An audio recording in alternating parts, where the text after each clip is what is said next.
एक आकर्षक जिसकी संपत्ति 1,000 करोड़ रुपए थी, लेकिन आज भी वह अपनी पूर्व प्रेमिका के धोखे को नहीं भुला पाया था। आज उसके पास सब कुछ था, शक्ति, धन, प्रसिद्धि, लेकिन उसे परवाह नहीं थी। वह बस अपने खोए हुए प्यार को वापस पाना चाहता था। उसे बस उस लड़की से दोबारा मिलने का एक बहाना चाहिए था। इसलिए उसने अपना बड़ा पद त्याग दिया, खुद को छोटा बना लिया, अपने छोटे से विभाग में गया और बैठक में शामिल हो गया। लेकिन जैसे ही उसने लड़की का चेहरा देखा, उसे 6 साल पहले हुआ विश्वासघात याद आ गया। गुस्से में आकर उसने सारे कागज लड़की के चेहरे पर फेंक दिए। किसी को अंदाजा भी नहीं था कि उस पल के गुस्से से उसकी पूर्व प्रेमिका का चेहरा इस तरह जमी हो जाएगा। घाव उसके चेहरे पर था, लेकिन दर्द सीईओ के दिल में था। उसे 6 साल पहले की घटना याद आ गई, जब वे कॉलेज में थे। उनका सपना था कि ग्रेजुएशन के बाद उनकी शादी होगी, लेकिन किस्मत को कुछ और ही मंजूर था। लड़की की मां ने बहुत कर्ज ले रखा था और कर्ज से भागते हुए उसका एक्सीडेंट हो गया। हर दिन उसे अपनी मां की जान बचाने के लिए बहुत पैसों की जरूरत पड़ती थी। लड़की नहीं चाहती थी कि उसके कारण उसका प्रेमी अपना जीवन बर्बाद करे, इसलिए उसने उससे रिश्ता तोड़ लिया। नफरत से नहीं, बल्कि प्यार से। उसे धोखा देने के लिए उसने अपनी एक सहेली को अपने साथ काम करने के लिए कहा। यह इतना बढ़िया नाटक था कि लड़की खुद भी इस पर विश्वास करने लगी। लड़के को उस पर जरा भी शक नहीं हुआ और उसने तुरंत उससे रिश्ता तोड़ लिया। 6 साल बीत गए।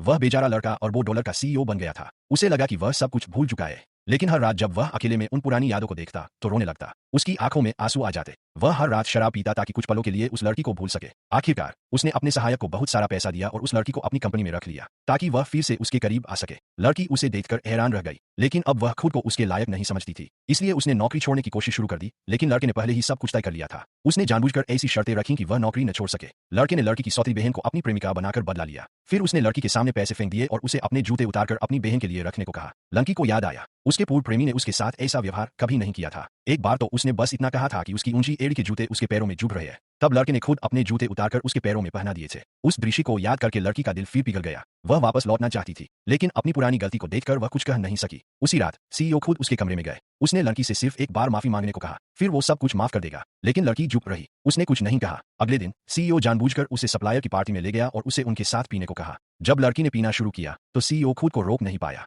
उसने उसे बाहों में उठाया और अपने कमरे में ले गया और उसे शादी का प्रस्ताव दिया, लेकिन लड़की ने प्रस्ताव ठुकरा दिया। सीईओ को समझ नहीं आया, जिस लड़की ने उसे पैसे के लिए छोड़ा था, अब जब उसके पास सब कुछ है तो वो क्यों मना कर रही है। उसे कैसे पता चलेगा कि लड़की इसलिए मना कर रही है क्योंकि वो अपनी टूटी हुई हालत दिखाना नहीं चाहती। अगले दिन लड़की फिर मंच पर गई और सीईओ फिर से क्रोधित हो गया। उसने फिर से फाइलें उसके चेहरे पर फेंक दी। इस बार भी उसके चेहरे पर चोट लग गई और सीईओ बहुत दुखी हुआ। जैसे ही लड़की बाहर निकली, वह भी उसके पीछे भागा और उसने वही पुराना सवाल पूछा जो उसके दिल में छिपा था, जिसका जवाब वह 6 साल से जानना चाहता था।